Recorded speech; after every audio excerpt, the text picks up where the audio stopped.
L'Afrique bénéficie d'une croissance économique régulière, mais reste faiblement industrialisée. Sa production de masse est inférieure, voire même marginale par rapport à l'Europe. À l'Asie et à l'Amérique du Nord, on parle de seulement 1,8% de la valeur ajoutée manufacturée contre 71% des exportations de matières premières. C'est dire que le volet transformation est insignifiant et ne répond pas aux attentes. Or, la transformation des matières premières et par là l'industrialisation s'avère déterminante dans le sens où celle-ci stimule la productivité en introduisant de nouvelles techniques et technologies. Elle crée donc des emplois, favorise l'économie formelle, l'économie améliore l'économie générale et participe à la stabilité sociale. L'Afrique, le continent de l'avenir, dispose pourtant des atouts pour doubler en 10 ans sa production manufacturière estimée en 2018 à environ 500 milliards de dollars en valeur ajoutée, soit à peine plus de 10% du produit intérieur brut global, selon la Banque africaine de développement et le PNUD, entre autres institutions. Au regard de ces atouts, les richesses du sous-sol, l'abondance des produits agricoles, forestiers, piscicoles et surtout la population active de l'Afrique qui constitue une énorme réserve de main-d'œuvre. Mais comment maximiser ces atouts? Et pourquoi les efforts d'industrialisation marqués par 3 décennies de développement industriel de l'Afrique restent peu productifs jusqu'ici? Dans quel secteur faut-il investir pour résolument booster l'industrialisation de l'Afrique? Et en référant, quel modèle d'industrialisation faut-il appliquer? Twilight s'intéresse ce soir à l'industrialisation de l'Afrique à la faveur de la journée et relative ce 20 novembre, journée décidée en juillet 1989 à Addis Abeba par l'Assemblée des chefs d'État et de gouvernement de l'Organisation de l'Unité africaine, l'acte qui inscrivait dans le cadre de la deuxième décennie, un acte qui s'inscrivait dans le cadre de la deuxième décennie du développement industriel de l'Afrique allant de 1991 à 2000. Bonsoir et bienvenue. Twilight, le panel est constitué ce soir d'économistes moulés aux questions de politique publique, de juristes d'affaires, de technocrates et de patrons d'entreprises. Ce sont des intelligences fleuries et aguerries qui vous livreront dans quelques instants les meilleurs arguments sur la problématique de l'industrialisation de l'Afrique. Une pause et on se retrouve bien installés.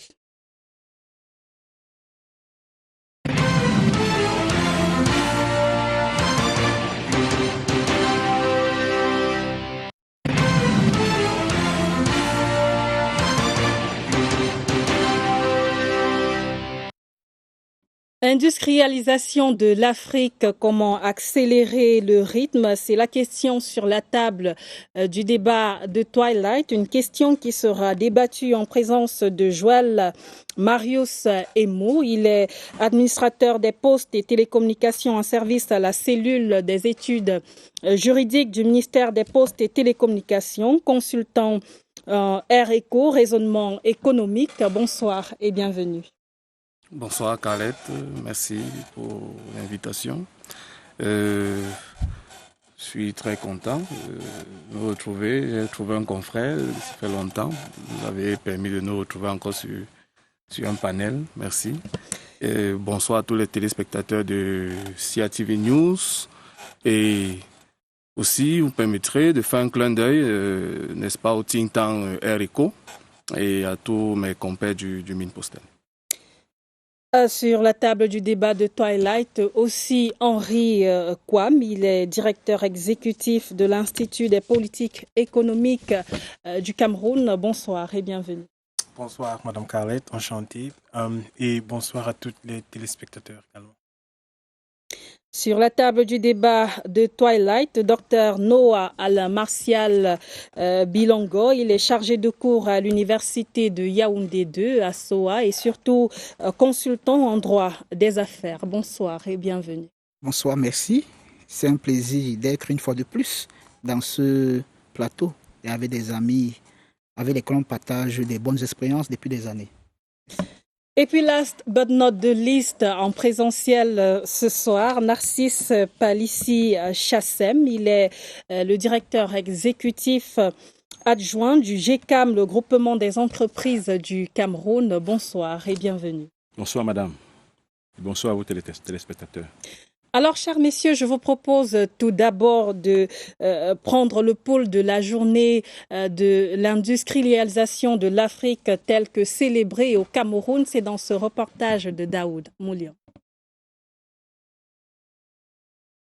L'Afrique célèbre son aspiration et sa marche vers son industrialisation. Au moins 35 ans déjà que le continent s'est résolu à quitter la gare, mais le chemin à parcourir reste très long pour le Cameroun vers le développement par les industries. Pourtant, ce n'est pas les talents qui manquent. L'Afrique doit prendre sa place bien méritée pour devenir un continent industrialisé.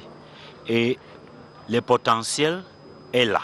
Le Cameroun est béni avec sa position géographique, sa position stratégique et ses ressources naturelles pour déclencher l'industrialisation de l'Afrique. L'ONU dit, l'Union africaine et la CEA joignent leurs voix pour appeler à rendre les politiques d'industrialisation opérationnelles. Le message d'Antonio Guterres s'écoute dans la voix de Raymond Rabarès. Il y a un génie africain, il y a une jeunesse africaine, il y a un dynamisme africain. Il y a la possibilité de pouvoir s'accrocher et de réaliser cette 4e révolution industrielle. Les experts martèlent l'urgence de l'industrialisation par la maîtrise des technologies. À travers la transformation structurelle et le développement du capital humain au Cameroun, la technologie est au centre de la résolution des problèmes de chaque société. Les 9e journées technologiques nationales, concomitamment célébrées, vantent les 50 inventeurs et 15 entreprises innovantes qui meublent les stands. Les meilleurs seront primés en soirée lors de la cérémonie de clôture très attendue au Hilton Hotel de Yaoundé. On parle donc de l'industrialisation de l'Afrique, mais tout d'abord, que faut-il entendre par ce terme? Henri Kouam, directeur exécutif de l'Institut des politiques économiques du Cameroun. Bonsoir une fois de plus qu'à Madame Esso. Alors, l'industrialisation, c'est un processus économique, tout simplement, qui veut dire qu'une société quitte d'être basée sur un modèle agraire et artisanal envers la production en grande échelle. Donc, tout simplement, l'industrialisation est vraiment la mécanisation des approches et des méthodes de production pour produire davantage à grande échelle et surtout en mettant l'accent sur l'innovation. Alors, je le disais dans mon propos introductif, cette industrialisation est plutôt faible, voire maigre par rapport aux autres continents de la planète. Et relativement, la croissance économique, elle est régulière. Quelle différence fait-on entre ces deux termes? Donc, la croissance économique, c'est l'augmentation de la production chaque année ou chaque semestre, etc. Et l'industrialisation, c'est le processus de transformation. Donc, le processus de transformation, c'est la manière dont les biens sont faits. Et la croissance économique, c'est le changement de la taille de l'économie en global. Docteur Noah Al-Martial Bilongo, chargé de cours à l'université de Yaoundé 2, consultant en droit des affaires. Je vous repose la même question. Quelle différence entre l'industrialisation qui est faible, notamment en ce qui concerne l'Afrique, et la croissance économique qui affiche de bons chiffres? En réalité, on ne saurait faire une différence entre ces deux concepts. Quand on analyse, la croissance est un élément de mesure des indicateurs de dimension au sein d'une économie. Et l'industrialisation est un facteur de croissance économique. Si on a un pays industrialisé, ça peut impacter la croissance économique. Donc, on ne saurait faire une distinction entre les deux parce qu'un est un facteur qui peut impulser l'autre. D'accord. Alors, On l'a dit depuis l'entame de cette édition de Twilight, l'industrialisation de l'Afrique est donc célébrée ce 20 novembre. Cette industrialisation-là, vous pensez vraiment qu'elle fait partie des préoccupations des décideurs? À notre avis, lorsqu'on observe minutieusement d'abord l'état du Cameroun, parce que c'est l'écosystème qu'on maîtrise le mieux, quand on regarde l'architecture du gouvernement, on se rend bien compte que les pouvoirs publics ont institué un ministère en charge de l'industrie. Cela démontre que, du point de vue politique, on a pour ambition que de doter l'État du Cameroun d'un tissu industriel. D'ailleurs, il existe un plan d'industrialisation du Cameroun au niveau du ministère de l'Industrie et des Mines. Et par ailleurs, l'État du Cameroun est parti au traité constitutif de l'OHADA. Et ce traité de l'OHADA permet d'avoir ce qu'on appelle une législation uniforme en matière de droit des affaires. Et si je peux citer un acte uniforme qui me tient à cœur, c'est l'acte uniforme portant droit commercial général. L'article 3 de cet acte uniforme énumère les actes de commerce par nature. Et parmi les actes de commerce par nature, il y a forcément que les activités liées à l'industrie. Et cette activité liée à l'industrie étant réglementée par l'OHADA, on sent la volonté des pouvoirs publics de doter les États membres de l'OHADA en général et le Cameroun en particulier d'un cadre juridique qui permet de favoriser l'essor des entreprises qui font dans le secteur industriel. Partant de ce constat, on peut valablement conclure qu'au Cameroun, d'abord, il y a une volonté du gouvernement de booster l'industrie. Et par ailleurs, on se souvient du discours du 31 décembre 2023 du chef de l'État, où il a fait du secteur des mines un secteur prioritaire. Je pense que c'est un fait d'actualité, nous prouve qu'il y a un mouvement à ce niveau. Joël Marius Emo, administrateur des postes et télécommunications en service à la cellule des études économiques du Minpostel, consultant Air Eco, la même question. Vous pensez que l'industrialisation de l'Afrique préoccupe les décideurs? Tout à fait. On a vu, n'est-ce pas, des investissements. On a des investissements qui sont effectués au niveau des grandes structures, les routes, les transports, la logistique, l'énergie. On a des préoccupations sur l'environnement qui sont faites. Donc cela montre à suffisance que l'État a pris à bras le corps, n'est-ce pas, le secteur du développement de l'industrie. Et principalement au Cameroun et globalement en Afrique avec, n'est-ce pas, la promotion du commerce interrégional qui se fait bien aussi aujourd'hui avec l'établissement des zones de libre-échange pour améliorer, n'est-ce pas, les situations de circulation des biens et des personnes. Et aussi, il faut parler, n'est-ce pas, de l'accent qui est aussi mis sur le développement technologique. Aujourd'hui, les industries, je crois qu'on va quitter de la réflexion traditionnelle qu'on avait de développement industriel, parce qu'aujourd'hui, il y a une nouvelle révolution aussi qui fait partie de ce tissu-là, c'est la révolution technologique. Et on voit bien qu'en Afrique, en général, et au Cameroun en particulier, les États tentent bien que mal de se pencher sur cette question. Narcisse Palissi Chassem, vous êtes plutôt un homme du terrain et puis vous avez la même vision. L'industrialisation préoccupe les décideurs. Merci beaucoup, madame. Mais avant de répondre à cette question, permettez-moi de revenir peut-être sur la définition et peut-être aussi sur la différence entre la notion d'industrialisation et de croissance économique. Et peut-être terminer en vous disant si les décideurs s'en préoccupent ou pas. D'abord, je pense que nous avons des pays qui, à un certain moment donné, ont produit beaucoup de matières premières. C'est-à-dire que quand on prend, par exemple, dans le secteur agricole, à un certain moment donné, à une certaine période, n'est-ce pas, de notre histoire, nous avons produit beaucoup de cacao, mais on ne parlait pas d'industrialisation. Donc la production à grande échelle, sans une réelle transformation, n'est-ce pas, n'est pas l'industrialisation. L'industrialisation, c'est quand on voit dans l'économie les produits, une augmentation des produits manufacturés, des produits transformés. Donc il faut une augmentation du poids du secteur manufacturier dans l'économie. À ce moment, on parle d'industrialisation. Donc il y a la dominance d'un secteur par rapport aux autres. n'est-ce pas? Donc il peut avoir une production dans un secteur donné, n'est-ce pas? Mais s'il n'y a pas cette transformation-là, on ne peut pas vraiment parler d'industrialisation. Maintenant, s'agissant de la différence qui peut exister entre l'industrialisation et la croissance économique, comme vous l'avez dit dans votre introduction, vous avez l'industrialisation, c'est la productivité. C'est-à-dire qu'elle permet d'accroître la productivité par personne.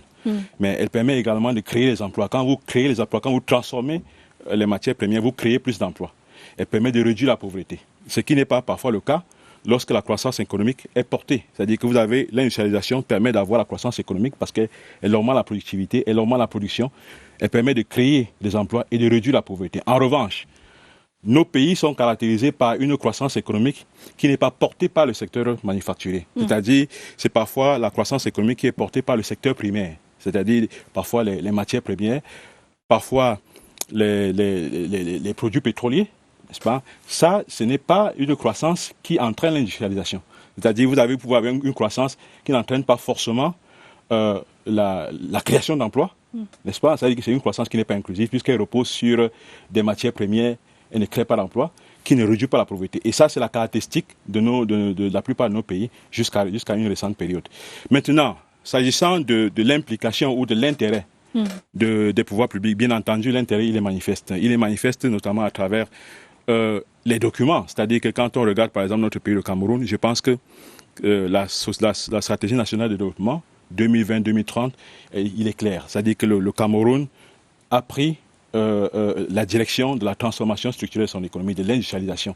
Il y a des objectifs qui sont assez clairs, c'est-à-dire faire passer la part de la valeur ajoutée manufacturière dans le PIB de 12 à 13% en 2020 à plus de 25%. Donc ça montre que dans les documents de politique, il y a l'engagement des pouvoirs publics. On a parlé des PDI, il y a l'engagement des pouvoirs publics. Et donc, on a parlé également de la stratégie d'impôt-substitution, qui est une façon de faire l'industrialisation. Donc, c'est une préoccupation, c'est un sujet qui préoccupe les pouvoirs publics, sauf que peut-être la stratégie, c'est-à-dire que la manière de s'y prendre, les préoccupations de mise en œuvre, n'est-ce pas, ne sont pas suffisamment abordées. Mais sinon, je vous relance parce que ces pays-là, tous les pays africains disposent pratiquement de documents de stratégie concernant leur industrialisation, mais comment comprendre que les chiffres sont bas?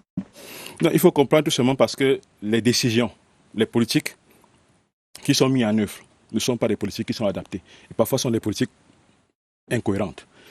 Vous ne pouvez pas exporter votre matière première alors que c'est la base de l'industrialisation. N'est-ce pas? Vous ne pouvez pas ouvrir tous azimuts vos frontières alors que vous avez des industries qui sont encore faibles. N'est-ce pas? Donc, il y a certes une volonté, mais les décisions et les politiques qui sont mises en place ne sont pas parfois cohérentes avec l'ambition d'industrialisation. Voilà en fait le problème. C'est ça qui justifie en fait que nous ayons bien entendu cette volonté-là, mais cette volonté qui ne se traduit pas justement par un impact, n'est-ce pas, sur le processus d'industrialisation de nos pays. Henri Kouam. Pour recentrer le débat un tout petit peu au niveau africain, parce que nous avons parlé du contexte camerounais, dont les ministères, SND 30, les objectifs, etc. La raison pour laquelle l'Afrique a eu du mal à s'industrialiser depuis son indépendance, depuis les années 1960, c'est à cause des facteurs qui sont très bien connus, dont les obstacles réglementaires, les cadres réglementaires inadaptés, mauvaise gouvernance, des cadres institutionnels très très faibles.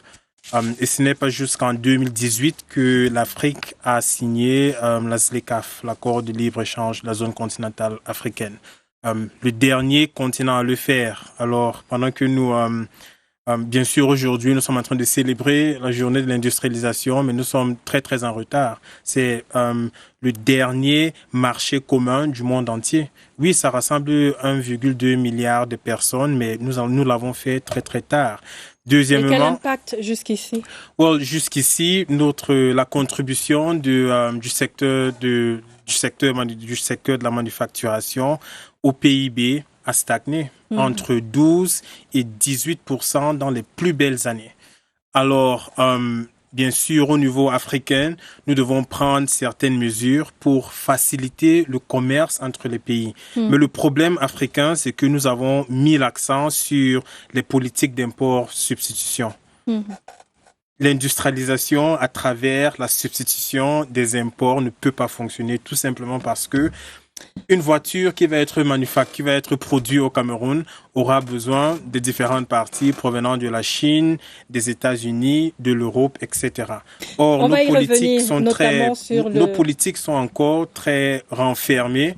Or, nous devons regarder la libre-échange et approcher le commerce comme quelque chose qui peut supporter. On va revenir sur le juste modèle à adopter notamment pour booster ce taux d'industrialisation de l'Afrique. Mais dites-nous pourquoi, Joël Marius Emo, pourquoi cette industrialisation-là reste faible justice?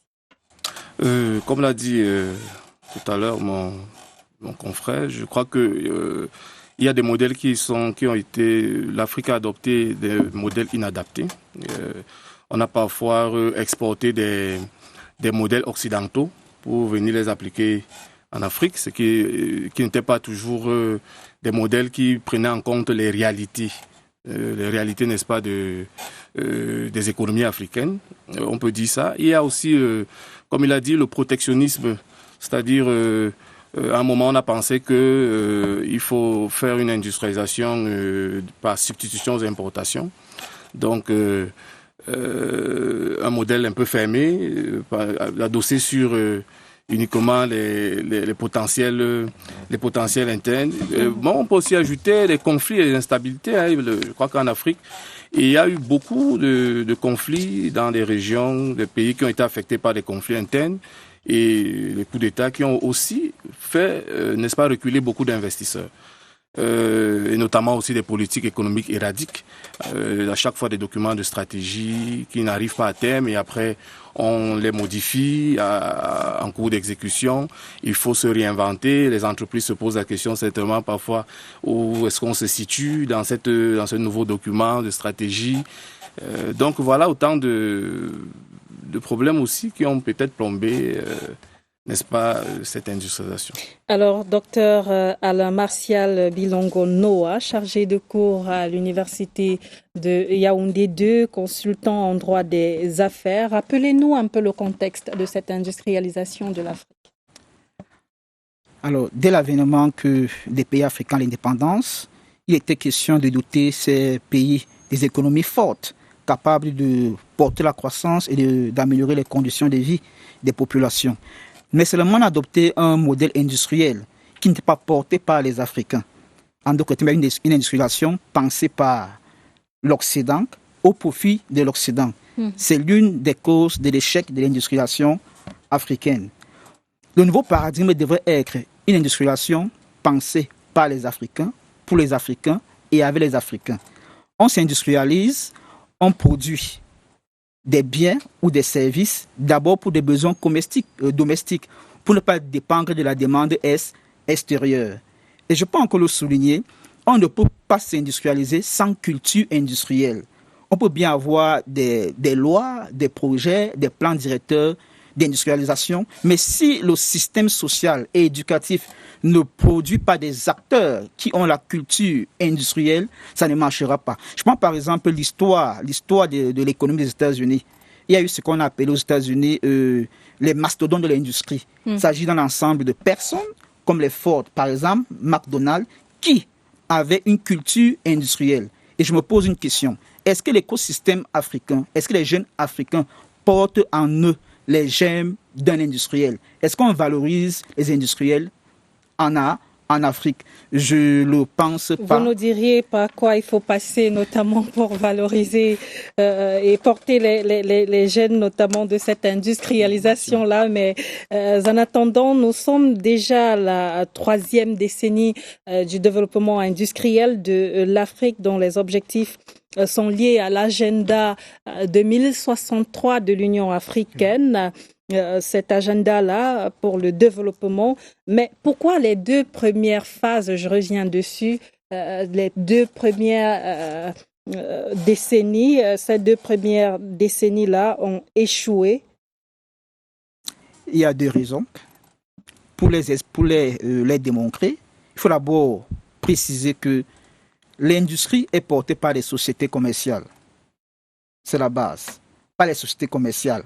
Or, avant 1993, les sociétés commerciales en Afrique noire francophone n'étaient pas régies par des tests uniformes. En d'autres termes, il n'y avait pas sécurité juridique et sécurité judiciaire. C'est après 1993, avec l'avènement de l'OHADA, qu'on voit un cadre juridique unifié permettant d'avoir les mêmes règles applicables aujourd'hui dans plus de 17 pays membres d'une institution, notamment l'OHADA. Donc l'une des premières causes, c'est d'abord un facteur juridique lié à l'insécurité juridique. Deuxième cause, c'est le facteur managérial.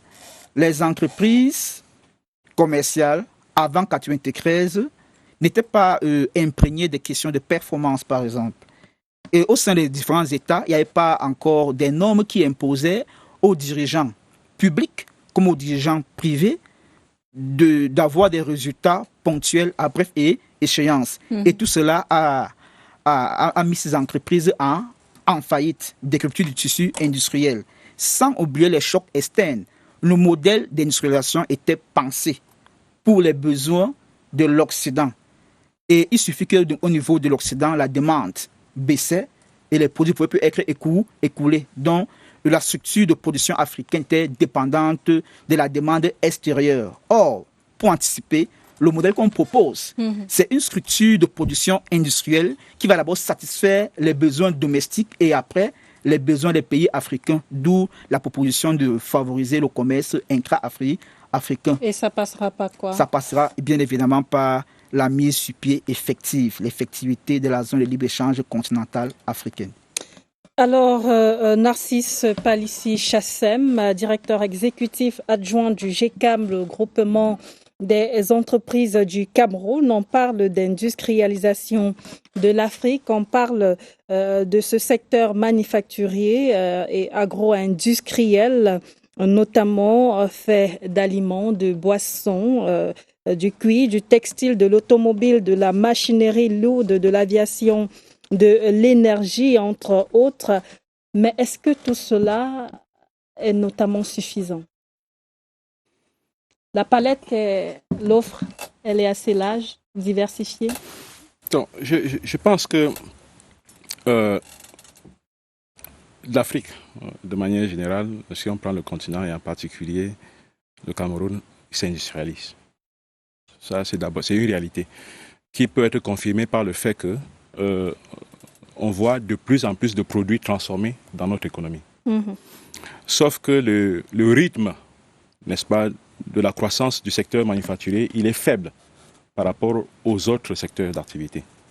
Par conséquent, l'indicateur qui permet de mesurer le taux d'industrialisation, n'est-ce pas, ou peut-être l'industrialisation d'un pays, a tendance soit à stagner, comme a dit le copanéliste, soit à baisser. Maintenant, est-ce que la palette de produits qui sont offerts sont suffisants? Bien entendu que non, puisque en fait, nous continuons d'importer beaucoup, c'est-à-dire que de matières industrielles.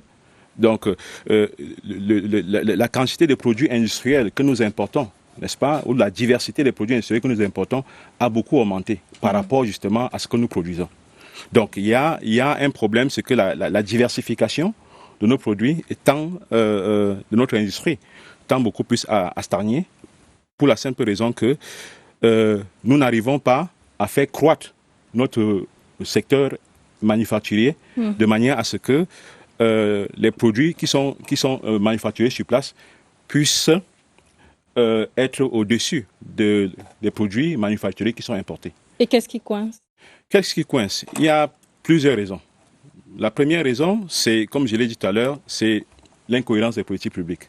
La deuxième raison, c'est aussi l'environnement des affaires, n'est-ce pas? Pour un industriel, il a besoin d'être compétitif.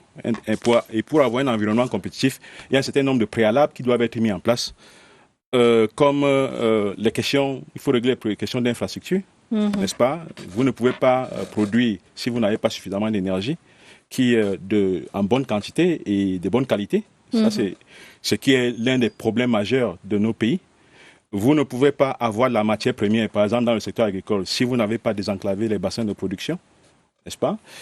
Vous ne pouvez pas avoir une industrie compétitive si le coût de la main-d'œuvre il est très élevé, parce qu'on a souvent tendance à dire que le coût de la main-d'œuvre il est faible en Afrique. Je ne pense pas qu'il est faible en Afrique. Peut-être qu'il n'est pas qualifié plutôt. Oui, il n'est pas qualifié, et par conséquent, lorsqu'il n'est pas qualifié, ça veut dire que le coût il est élevé. C'est-à-dire que si vous avez... Pardon de vous couper, mais si nous comparons cela à l'Europe et aux États-Unis, c'est bien plus faible. Même au Cameroun, si tu es compétent et tu es payé $400 le mois ou $700 le mois, c'est bien moins ce qu'un Américain va gagner dans une entreprise de manufacturation. Sauf que nos concurrents ne sont pas les Américains, ne sont pas les Européens. Nos concurrents sont des Chinois, des Indiens qui non seulement sont très bien qualifiés, mais qui ont des coûts de la main-d'œuvre qui sont assez faibles. C'est la raison pour laquelle beaucoup d'entreprises européennes délocalisent pour aller dans ces zones-là. Parce que non seulement il y a la question de la coût de la main-d'œuvre, mais il y a également le marché. Donc l'autre cause, ça peut être le capital humain, bien entendu. Nous avons des États qui sont assez petits, n'est-ce pas, en termes de population. Du coup, vous avez, quand vous produisez, tel qu'il a dit au départ, l'industrie, ça veut dire que vous produisez des grandes quantités. Si vous avez un marché qui n'est pas suffisant, n'est-ce pas, vous avez une industrie qui ne sera pas viable. Mais on parle aujourd'hui de la ZLECAf, j'y arrive, notamment cette zone de libre-échange. Mais Henri Quam, j'ai envie de vous poser cette question. Dans quoi doit-on davantage investi dans la connectivité Internet, dans l'amélioration des infrastructures telles que Narcisse Palicic-Chassem le disait, ou alors dans l'éducation, ou en priorité l'éducation aux sciences et technologies, ou alors dans l'agriculture? Couramment, nous sommes en train de parler des recommandations. Je pense que les problèmes sont connus, mais nous avons parlé des problèmes qui ont percuté les entreprises au Cameroun comme en Afrique. Et nous devons parler au moins d'une entreprise ici ce soir. Et c'est Jumia qui opérait au Cameroun et qui était une plateforme africaine de e-commerce. Et malheureusement, ils ne sont plus au Cameroun aujourd'hui. Parce que le cadre réglementaire au Cameroun, comme dans d'autres pays dans le continent, est très très difficile pour eux. Alors ça, non seulement ça a causé une perte des emplois pour les Camerounais, mais une entreprise qui est très innovante, qui pourrait devenir le prochain Amazon ou Alibaba, malheureusement ne perd plus en Afrique parce que le cadre réglementaire est très très difficile. Alors si nous revenons aux recommandations, il faut tout d'abord que nous transformons notre système d'éducation. Parce que, comme mon collègue l'a dit, le Cameroun est comme des pays en Asie.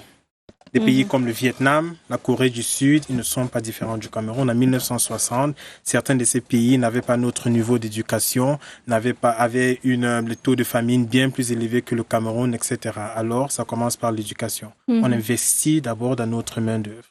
Et pendant ce temps, nous devons également investir dans la connectivité Internet, dans nos infrastructures, les routes, et également dans l'amélioration du climat d'affaires. Parce que pour une entreprise naissante au Cameroun, c'est toujours très difficile d'opérer. Peu importe si tu fais des bénéfices après 1 ou 2 ans. Et dernièrement, nos entreprises, nous devons quitter du débat qui parle d'augmentation de capacités à implémentation des capacités. Parce que nos entreprises au Cameroun sont très très compétitives, mais très peu de Camerounais peuvent acheter 2 kilos de farine à 2500 parce qu'une entreprise a fait un très bon packaging. Alors les produits, la main d'œuvre est presque là, les produits sont déjà présents, mais il faut également que nos entrepreneurs trouvent des moyens de rendre nos produits bien plus compétitifs. Parce qu'une bouteille de vin provenant de la France coûte 1900, au Cameroun ça peut te coûter 3200. Mais on est là, vous êtes là en plein dans le Cameroun, mais il s'agit d'un problème général à l'Afrique puisque ce taux d'industrialisation est faible. Très très faible, comparé à des pays le Fonds monétaire international a dit très récemment dans son rapport que les pays en Afrique industrialisent, mais le secteur privé ne crée pas le nombre d'emplois qu'il perçoit dans d'autres économies qui ont la même taille, même niveau de croissance, même niveau de développement. Alors, c'est quoi le problème? Ils ont cité l'accès au financement, les cadres réglementaires divers, une faible implémentation des politiques communes. Prenons la ZLECAf, par exemple. Oui, ça, on l'a compris. Mais j'ai envie de vous demander, Joël Marius Emo, administrateur des postes et télécommunications, notamment en service à la cellule économique du Minpostel et consultant Air Eco, cette industrialisation-là, notamment on parle du cadre réglementaire, on le verra avec le docteur Noah Bilongo.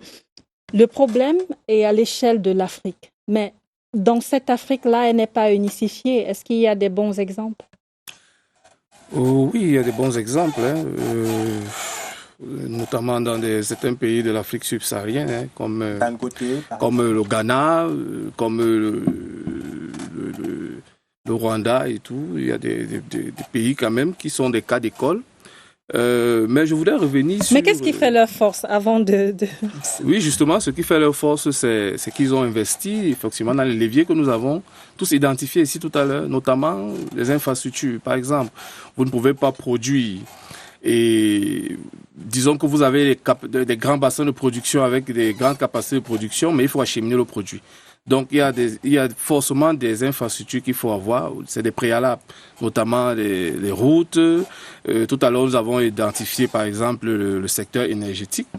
Mais aujourd'hui, je voulais encore revenir en disant, comme je l'ai dit à l'entame de mon propos tout à l'heure, que aujourd'hui, nous ne devons plus penser l'industrialisation aussi de l'Afrique dans sa vision traditionnelle. Aujourd'hui, il y a le numérique, excusez-moi de le dire, a pris beaucoup de place dans l'industrialisation. Si aujourd'hui nous pensons l'industrialisation de l'Afrique sans adapter cette industrialisation au développement des technologies, des nouvelles technologies modernes, alors je crois qu'avant, si vous vouliez, vous avez produit votre tomate, il fallait que vous vous déplacez de X à Y pour... Aujourd'hui, je peux facilement atteindre ma cible en étant sur place à travers le digital et tout. Donc, il y a beaucoup plus de leviers aujourd'hui qu'il faut activer. Vous avez parlé d'Internet. Mais aussi, il faut renforcer, je crois qu'il faut renforcer l'intégration régionale. C'est-à-dire que mettre en place peut-être des zones de libre-échange spéciales avec des allègements fiscaux qui permettent, n'est-ce pas, une fluidité des biens. Tout pays africain a déjà des supports fiscaux, n'est-ce pas? Pour les TIC, par exemple, dans le secteur énergétique, il y a une suspension des droits de douane. Alors, la majorité des pays africains le font déjà. Et c'est important de ne pas aussi entrer dans la logique où nous disons que cette approche à l'industrialisation est beaucoup plus européen ou américain, mais non africain, parce que les Européens l'ont fait. En Australie, si tu as une entreprise et tu investis 1 million dans une machine de production, ces 1 million est rendu par le gouvernement à la fin de l'année. Le Cameroun peut utiliser ce type d'incitation. Et nous pouvons aller bien plus loin et dire que... Il y a assez de ressources pour le faire. Oui, nous le faisons déjà. Quand nous suspendons les droits de douane, ces fonds peuvent être utilisés, peuvent être mis à bon usage. Parce que la majorité des PME au Cameroun vont acheter des petites machines de la Chine pour faire leur packaging, pour faire l'emballage. Mais ils ne vont pas acheter des machines de 500 000 $ ou 250 000 $, parce que la majorité des petites et moyennes entreprises n'ont pas ces moyens. Alors, nous devons les encourager à acheter des machines faites au Cameroun. Si tu achètes une machine de 1 million pour transformer le manioc en farine, on peut te rendre ces 1 million à la fin de l'année. D'autres pays le font. Ça soulève aussi la question du financement, parce que il faut soutenir les PME dans cette logique de financer, de pouvoir financer leurs activités. Parfois, ils ont l'accès au crédit ou alors au financement n'est pas toujours très facile dans nos économies africaines. Donc, il y a ce soutien aussi des PME à pouvoir facilement obtenir des financements. Alors, docteur Alain Martial Bilongo Noah, chargé de cours à l'Université de Yaoundé 2 et consultant en droit des affaires, vous l'avez entendu sur ce plateau, on parle d'un problème du climat des affaires, d'un problème de réglementation. Qu'en dites-vous? Alors, il faut d'abord relever que les industries extractives, par exemple, le secteur industriel, pour se mouvoir, a besoin des individus du monde des affaires. Ces individus, c'est les sociétés commerciales. C'est le préalable. Or, les sociétés commerciales ont besoin de s'installer au niveau des bassins de production, par exemple, ce qui pose le problème de l'accès à la propriété foncière. Or, si vous regardez bien la structure des États africains en général, l'État du Cameroun en particulier, il y a ce que peut appeler des multinationalités. Alors, il nous faut un régime foncier qui permet de concilier à la fois les intérêts de l'investisseur, qu'il soit camerounais ou non, et les intérêts des premiers occupants de la terre. Il ne faut pas qu'il y ait une industrialisation sous fond d'installation des sociétés commerciales dans les bassins de production au préjudice des premiers occupants de la terre. C'est la question foncière. On peut aborder cette question sans parler de la question foncière. Il faut un régime foncier africain et camerounais qui concilie ces deux intérêts apparemment contradictoires. Deuxième volet, les sociétés commerciales ont besoin de s'étendre au-delà des frontières d'un État. Avec l'OHADA, on a la possibilité de créer des filiales, des succursales au-delà des frontières d'un État, ce qui permet à une société de gagner plus de marché en termes d'espace d'écoulement de ses produits. Et sur un autre point, on ne peut pas créer une société commerciale sans, au préalable, questionner les besoins. Mais nous connaissons déjà les besoins des entreprises. Effectivement, chaque jour. On connaît les besoins des entreprises, certes. Mais peut-être qu'il faut les rappeler, oui. Mais il faut l'accès au crédit, la mise en place d'une main-d'œuvre adéquate, le développement qualifié, le développement de nos infrastructures, l'énergie, Internet. Si tu as un bureau ici à Yaoundé, tu comprends que tu es en réunion avec des partenaires en Afrique comme ailleurs et il y a coupure d'électricité. Alors nous connaissons les problèmes, c'est l'accès au financement, le développement des infrastructures, l'accès à une main-d'œuvre qualifiée, mais aussi des supports précis qui accompagnent nos entreprises en fonction de leur structure. On ne peut pas avoir 85% des travailleurs dans l'informel. La majorité des petites et moyennes entreprises qu'on voit, ils ne deviennent pas formalisés dès qu'ils commencent. Non, ils commencent 1 an, 2 ans et puis ils vont se formaliser. Alors, il faut que nos politiques prennent en considération tous ces facteurs. Pour reprendre la parole, ce n'est pas de ces besoins qu'il s'agit. Il s'agit des besoins locaux, la demande domestique locale. On peut s'installer en tant qu'industrie. Est-ce que ce qu'on produit peut être écoulé dans le marché domestique? C'est ça les besoins. Donc, c'est une question de stratégie, de questionner. Qu'est-ce qu'on a besoin dans le marché camerounais, africain? C'est qu'on peut créer l'offre. On peut créer la demande par l'offre, on le sait. Mais c'est un mécanisme limité. Il faut d'abord bien étudier le marché avant de s'installer comme industrie. Sinon, on mettra sur pied un tissu industriel, une entreprise commerciale, et après, elle tombera en faillite, faute de clients, faute de capacité d'écouler des produits. Donc, les recommandations ne sont pas simplement juridiques, elles sont stratégiques. Et j'insiste, elles sont structurelles. On peut avoir les infrastructures, on peut avoir le numérique, on peut avoir les politiques publiques. Si en Afrique, il n'y a pas des jeunes, un écosystème imprimanté de la culture, de l'industrie, le Cameroun serait toujours en retard, l'Afrique serait toujours en retard en matière d'industrialisation. Le cadre juridique existe. Il y a une batterie de tests qui permettent un foisonnement des sociétés commerciales, une circulation des sociétés. Au niveau de la main-d'œuvre, le code du travail camerounais est assez flexible. Le SMIC est assez abordable au Cameroun. Je pense qu'en 6 000, si je ne me trompe pas. Vous voyez que du point de vue institutionnel, du point de vue réglementaire, pour moi, il n'y a pas de problème. C'est beaucoup plus un problème de culture industrielle. On va y arriver. Vous parlez tout à l'heure des gènes de cette culture de l'industrialisation. On en parlera dans la seconde partie de Twilight. Mesdames, Messieurs, une pause et on se retrouve dans quelques instants. À tout de suite.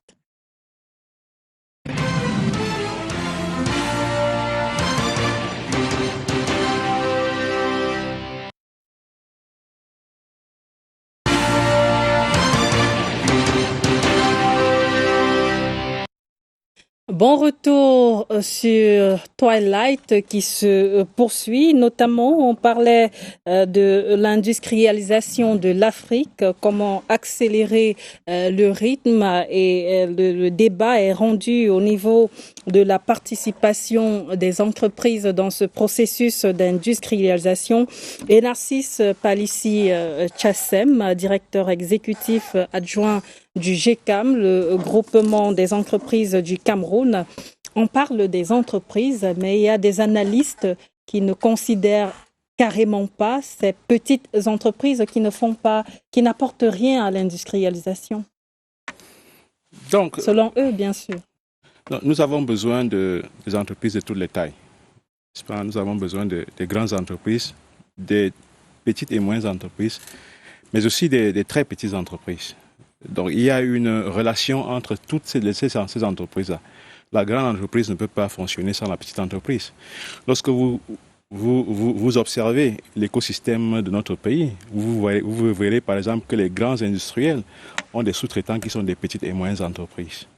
N'est-ce pas? Donc, sans ces sous-traitants-là, c'est-à-dire quand vous observez tous les champions de notre tissu économique qui sont les grandes entreprises, derrière ces grandes entreprises, il y a beaucoup de PME qui sont des fournisseurs de ces grandes entreprises. Donc, les deux se tiennent, n'est-ce pas? Et c'est la raison pour laquelle il faut plutôt envisager renforcer le lien. Donc, c'est la raison pour laquelle nous, au niveau du groupement des entreprises du Cameroun, aujourd'hui, nous parlons de la charte grandes entreprises PME. Parce qu'il y a une relation entre les deux, mais cette relation n'est pas toujours saine, dans la mesure où nous avons parfois des préoccupations qui portent sur les délais de paiement. Comment est-ce qu'il faut renforcer la relation de manière à ce que les paiements se fassent très vite, c'est-à-dire que quand les grandes entreprises veulent payer les petites et moyennes entreprises, que ça se fasse très vite, parce que c'est également une source de financement et une source de développement pour les petites et moyennes entreprises. Mais quelle est déjà la contribution de ces entreprises-là au processus d'industrialisation?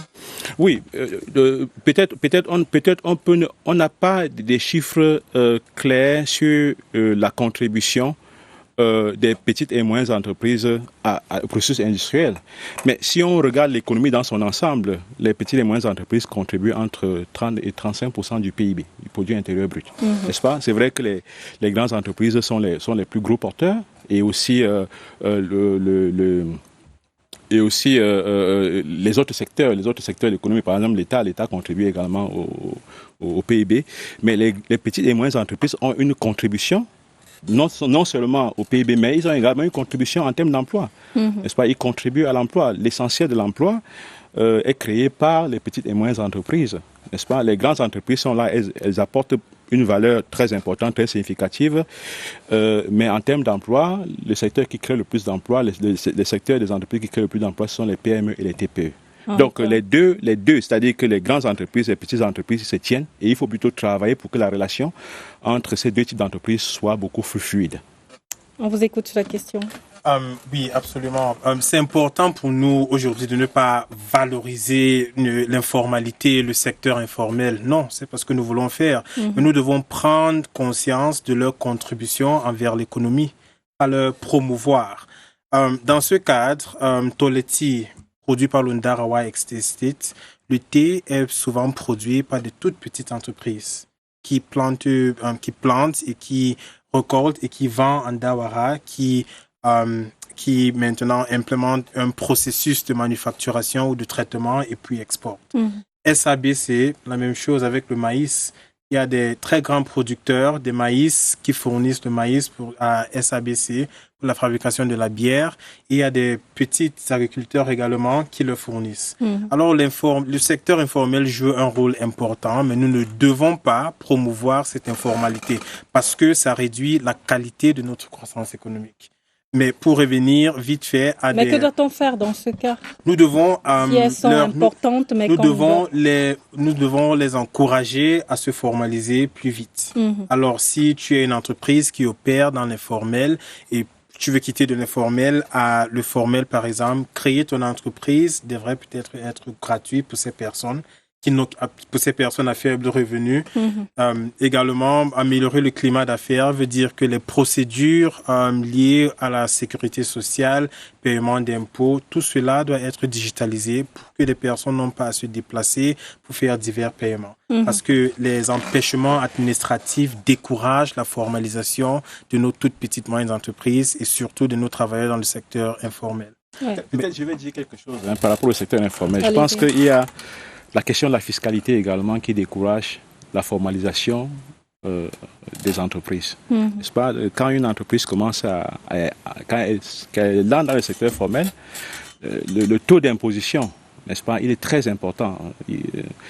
Il est parfois de 5,5% du chiffre d'affaires. Donc, il est très important quand vous regardez les coûts de production qui sont assez élevés et qu'on fait une prélévation sur le chiffre d'affaires alors que ça doit être fait beaucoup plus sur les bénéfices. 5,5%, c'est beaucoup important. Donc, il y a des choses importantes à faire là-bas, notamment en ce qui concerne la fiscalité. Donc, surtout que parfois ces types d'entreprises, leur contribution, n'est-ce pas, à la fiscalité globale n'est pas tellement importante. Donc, il faudrait voir comment est-ce que les favoriser peut-être en réduisant significativement. Pourquoi pas demander que les 5 premières années de leur exercice, qu'elles ne puissent pas payer des impôts. Le temps juste peut-être de les enregistrer, de les accompagner pour qu'elles puissent commencer à avoir des bénéfices positifs, n'est-ce pas? Et après cela, on va commencer à les taxer. Donc, il y a des efforts qui peuvent être faits. Comment mieux les accompagner? Il y a également le renforcement à la structuration. C'est-à-dire que, vous voyez, beaucoup de très petites entreprises n'ont pas une relation que l'on peut qualifier peut-être de saine avec la banque, en ce sens que il faut les amener, n'est-ce pas, à bien monter leur projet, c'est-à-dire que business plan, à collecter l'information, les réécrire pour que le moment venu, quand elles vont demander le crédit à la banque ait des éléments sur lesquels s'appuyer pour pouvoir donner le crédit. Donc ça, c'est également un élément très important qu'on doit faire envers le secteur informel. C'est-à-dire qu'il y a c'est vrai que l'État, à travers un certain nombre d'instruments, fait ce travail-là. Mais ce travail, il n'est pas suffisamment vulgarisé. Il faut vulgariser cela auprès des très petites entreprises, surtout la taxe, parce que l'impôt, c'est un problème sérieux pour les petites entreprises. Henri, comme vous poursuivez. Est-ce que nous pouvons passer aux recommandations en ce qui concerne les toutes petites et moyennes entreprises? D'une part, il faut également leur outiller, mais aussi faire un suivi qui leur permet de produire plus. Si, par exemple, nous voulons implémenter ces réformes, ou pour les 5 premières années de ton existence, tu ne payes pas d'impôts, il faut que tu augmentes la production de 20%. Alors, on va vérifier si tu produis du détergent 20% chaque année. Comme ça, nous sommes sûrs que ces réformes auront des impacts et des retombées positives dans le long terme. Deuxièmement, nous devons faciliter le travail ou les chaînes d'approvisionnement du secteur informel à le secteur formel. Parce que si tu produis du céréal, par exemple, et tu as besoin de 1000 tonnes de maïs par an, on peut te mettre en contact avec des petits producteurs qui peuvent te fournir cela. Et avec le temps, toi, en tant que grand producteur, tu le dis, tu as 3 ans pour te formaliser, CNPS, payer tes impôts, etc. Et cela va encourager plus de personnes de quitter de l'informel à le formel.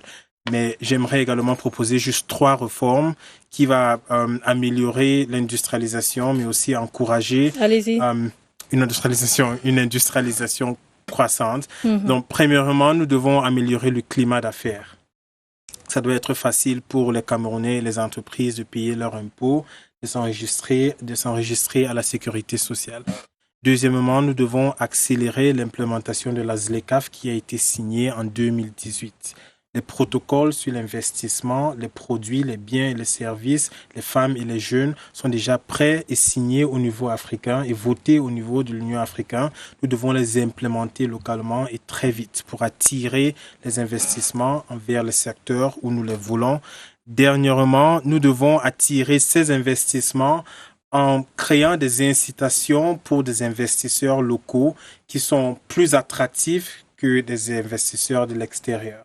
Parce que couramment, si tu es un investisseur en Europe et tu veux investir au Cameroun, tu as des termes un peu plus favorables que les Camerounais. Or, la BDAC va prêter de l'argent des Camerounais et des citoyens de la sous-région et paye environ 6,35%. Alors, nous devons encourager nos propres investisseurs ici en leur donnant des termes qui sont très, très favorables.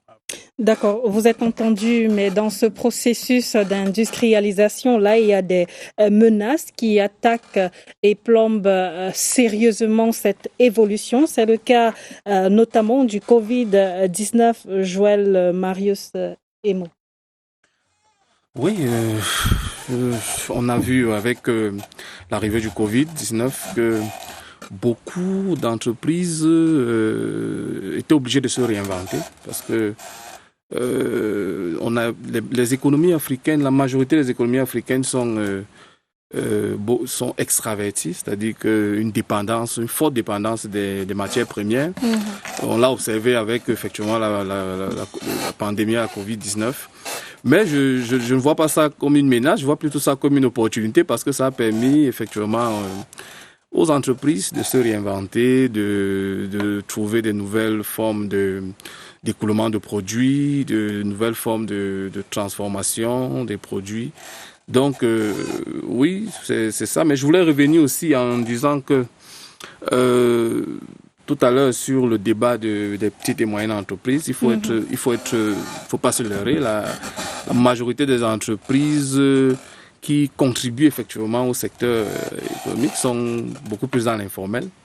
Et je suis d'accord avec le fait qu'il faut peut-être les accompagner à rejoindre le secteur formel en leur accordant certaines facilités.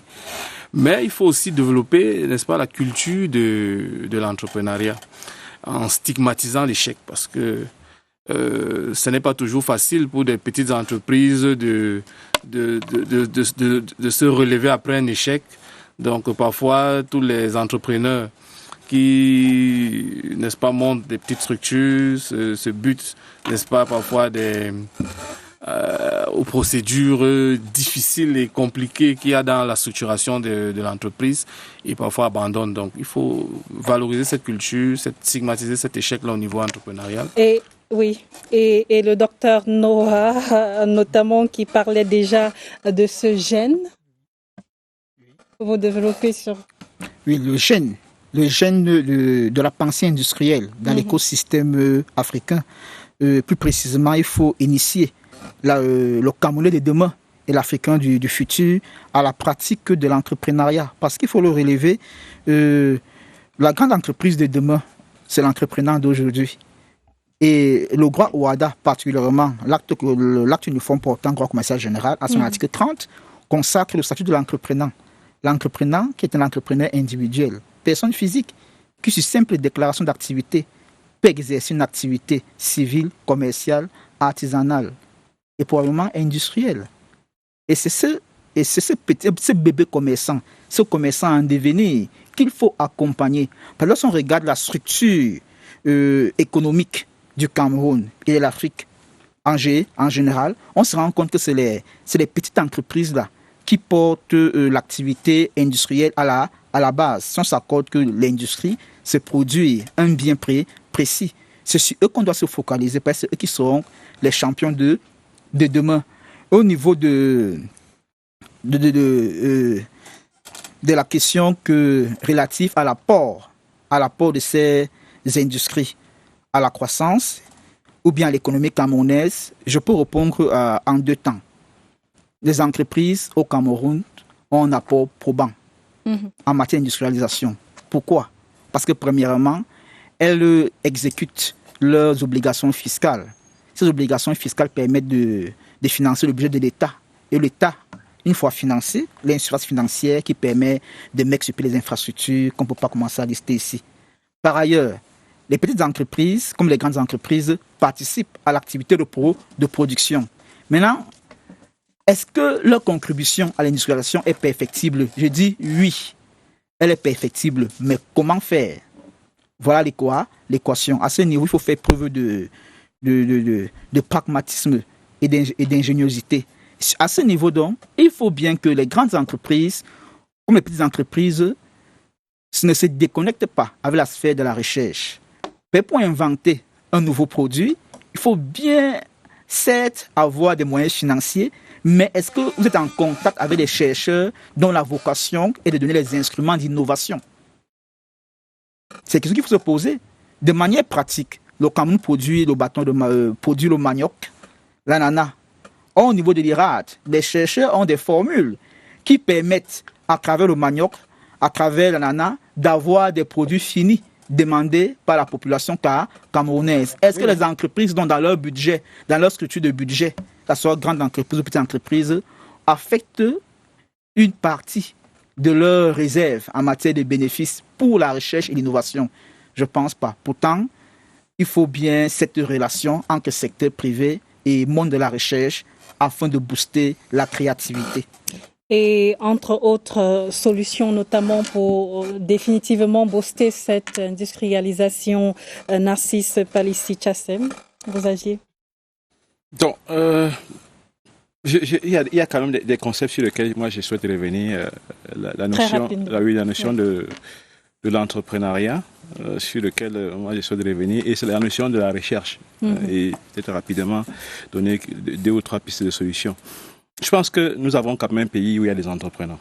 Donc, je vais vous donner tout simplement l'évolution d'une statistique, le nombre d'entreprises qui ont été créées au Cameroun au courant des 15 dernières années. Donc, il a été multiplié par plus de 4.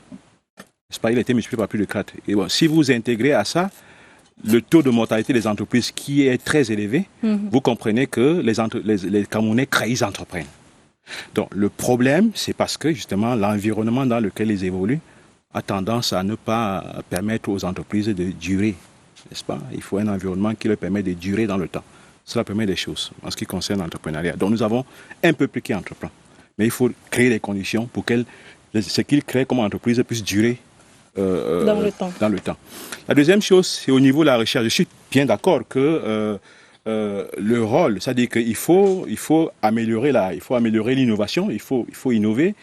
Il faut la recherche, mais sauf que, encore, nos entreprises sont davantage préoccupées par les préoccupations d'ordre, les coûts de production qui sont élevés, l'environnement qui n'est pas propice, ce qui fait qu'ils n'ont pas suffisamment de ressources, n'est-ce pas, pour travailler avec l'université et créer des nouveaux procédés, n'est-ce pas, pour pouvoir produire.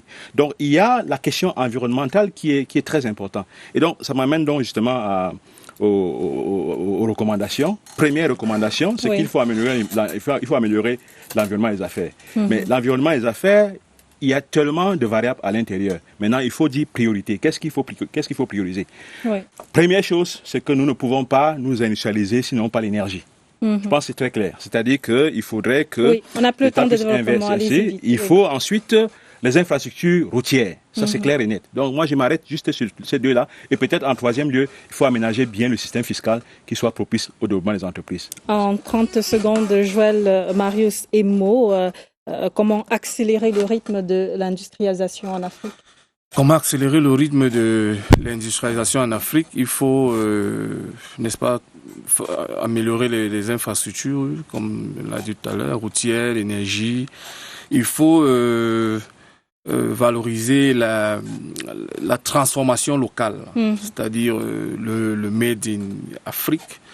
Il faut, parce que ce qu'il faut faire, c'est qu'il faut au préalable satisfaire la demande intérieure avant de chercher à forcément exporter vers l'extérieur. Donc, il faut travailler dessus, il faut améliorer forcément le climat des affaires, on l'a dit ici aujourd'hui, et il faut renforcer, je pense, l'intégration régionale, parce qu'on ne peut pas, on est dans un monde planétaire où on ne peut pas... Et peut-être, Dr Noah, pratiquer ou alors y ajouter une éducation aux technologies et aux techniques. Oui, effectivement, c'est d'abord une question d'éducation et de culture. Mais je préfère revenir sur un facteur fondamental. Un régime foncier adapté aux réalités africaines qui concilie l'intérêt des industriels et bien évidemment les intérêts des premiers occupants de la terre. D'accord, voilà qui est dit. C'était donc l'essentiel à dire dans cette édition de Twilight du mercredi 20 novembre 2024. Merci à vous 4 d'être venus en présentiel sur ce plateau. Narcisse Palissy-Tchassem, le directeur exécutif adjoint du GECAM, Dr Noah Alain Martial Bilongo, chargé de cours à l'Université de Yaoundé 2, consultant en droit des affaires. Joël Marius Emo, administrateur des postes et télécommunications en service à la cellule des études économiques du Minpostel. Et puis Henri Kouam, directeur exécutif de l'Institut des politiques et économiques du Cameroun. Merci à vous, mesdames, messieurs, de nous avoir regardés. Merci à nos équipes techniques et rédactionnelles. Les programmes de CRTV News se poursuivent. Restez scotchés.